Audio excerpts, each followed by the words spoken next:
series in which men who make the news answer impromptu questions from men who write the news. They are introduced by William Clark. Good evening. This week, more than perhaps ever before, our thoughts are on Asia. And we have the exceptional good fortune to have in the studio tonight one of Asia's most prominent statesmen, the Prime Minister of India.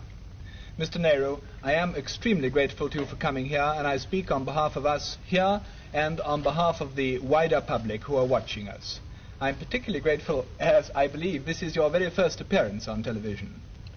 Yes, this is the first time I am facing this ordeal. In fact, I know very little about television, except what I've heard about it. Well, I would like to introduce to you, if I may, the people who are, I hope, going to make this not such a bad ordeal after all. Sitting on my left is Kingsley Martin, the editor of the New Statesman and Nation, and beyond him is H.V. Hodson, the editor of the Sunday Times, and at the end, to ask the first question, is Donald McLaughlin, the foreign editor of The Economist. Prime Minister, when you return to India, people will be asking you what you thought of the coronation. What are you going to tell them? Well, I'll have to tell them a great deal, but principally that it's very impressive in many ways. The most impressive thing to me was, apart from it being a great spectacle, were the crowds here and the way they behaved. And one begins to like more and more the London crowds and their fortitude in inclement weather and their insistence on enjoying themselves whatever might happen. But is there going to be no criticism in India of your having come to the coronation? There was when I came, and there will be no doubt when I go back.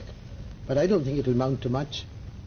Mr. Nehru, we all understand very well indeed why India decided to be a republic within the Commonwealth. What I think is a remarkable thing is why there is so little resentment in India towards the British in view of our past history.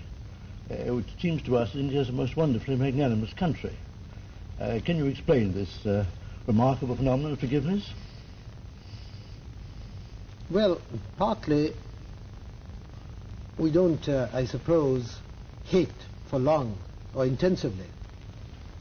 But chiefly, I think, because the background that Mr. Gandhi gave us during all these past decades.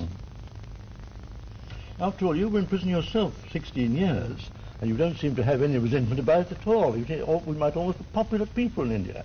Astonishing thing, really. I think it's a good thing for a person to go to prison for a short while. And to be Prime Minister for 7 years. I was going to ask, looking back on those 7 years and remembering all the hopes that were expressed at the time when India gained her independence, do you feel that they have been years of satisfactory achievement, or have you disappointments, Prime Minister? Both. I think we have certainly achieved much, and there has also been a lack of achievement. We haven't done what we wanted to do, so it's both satisfactory and unsatisfactory. Could you elaborate that a little? What have you been disappointed in? That's rather a big question. There are so many things in India. Can I give you a lead about democracy and the progress of political democracy in India? Well, generally speaking, I would say that politically we had advanced.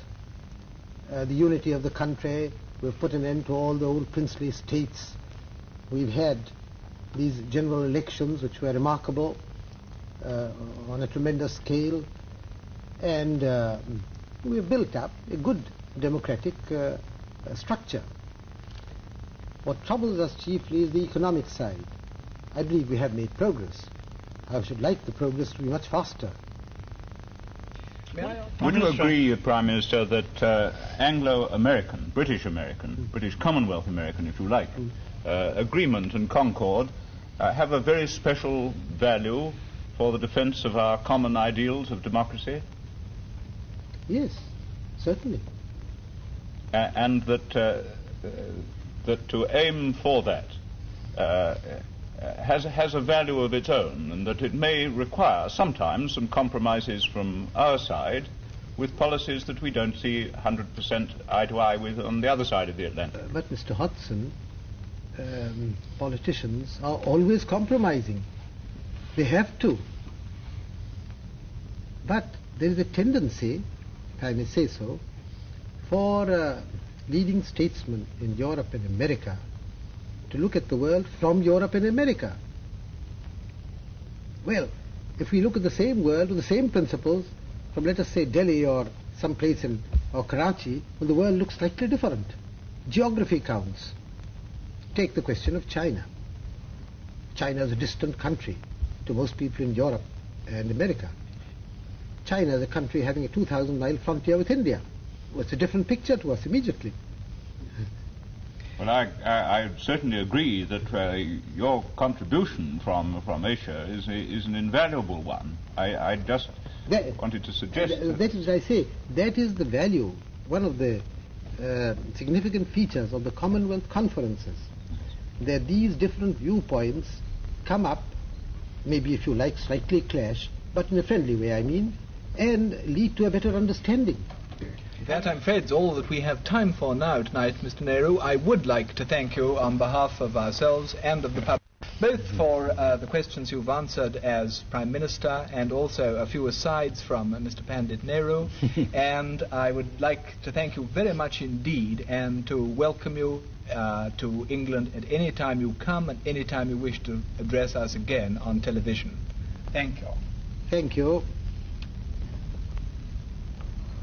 I haven't found this last half hour quite so bad as I expected it to be. In fact, it has passed rather rapidly. I was surprised that it was over. Perhaps because your questions were interesting and I got involved in them. Anyhow, it has been a pleasant time and I thank you for it. And I wish those who may listen to this later on good night.